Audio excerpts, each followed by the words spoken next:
அனைத்திந்திய புரட்சித் தலைவர் மக்கள் முன்னேற்றக் கழக பொதுச் செயலாளர் புரட்சித்தாய் சின்னம்மா ஆசி பெற்ற புதுச்சேரி உழவர்கரை தொகுதி வேட்பாளர் லாவண்யா வீடு வீடாகச் சென்று வெற்றி சின்னமாம் தென்னந்தோப்பு சின்னத்திற்கு தீவிரமாக வாக்கு சேகரித்தார்.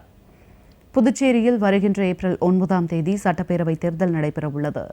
அதன்படி அனைத்திந்திய புரட்சித் தலைவர் மக்கள் முன்னேற்றக் கழகம் சார்பில் புதுச்சேரியில் உழவர்கரை, வில்லியனூர், நெட்டப்பாக்கம், இந்திரா நகர் ஆகிய 4 தொகுதிகளிலும் வேட்பாளர்கள் போட்டியிடுகின்றனர். அதேபோல் கூட்டணி கட்சியான செங்கோல் நீதி மக்கள் முன்னேற்றக் கழகம் சார்பில் 10 தொகுதிகளில் வேட்பாளர்கள் போட்டியிடுகின்றனர். அனைத்திந்திய புரட்சித் தலைவர் மக்கள் முன்னேற்றக் கழக பொதுச் செயலாளர் புரட்சித்தாய் சின்னம்மா ஆசி பெற்ற உழவர்கரை தொகுதி வேட்பாளர் லாவண்யா கட்சி தொண்டர்கள் மற்றும் கூட்டணி கட்சியினருடன் உழவர்கரை தொகுதிக்குட்பட்ட பிச்சவீரன்பேட் பகுதியில் வீடு வீடாக சென்று வாக்கு சேகரித்தார்.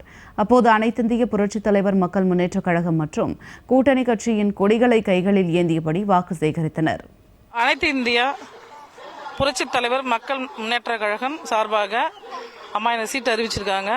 முதல் முறையாக வேட்பாளராக பெண்மணியாக இருந்து நான் ஜெயிப்பேன், வெற்றி மணியை காட்டுவேன்ட்டு எனக்கு அந்த சீட்டு அறிவிச்சிருக்காங்க. கண்டிப்பாக நான் ஜெயிச்சு மக்களுக்கு என்ன சேவை செய்யணுமோ, கண்டிப்பாக அடிப்படை வசதி என்னவோ அதை நான் செஞ்சு கொடுக்க நான் கடமைப்பட்டுக்கிறேன்.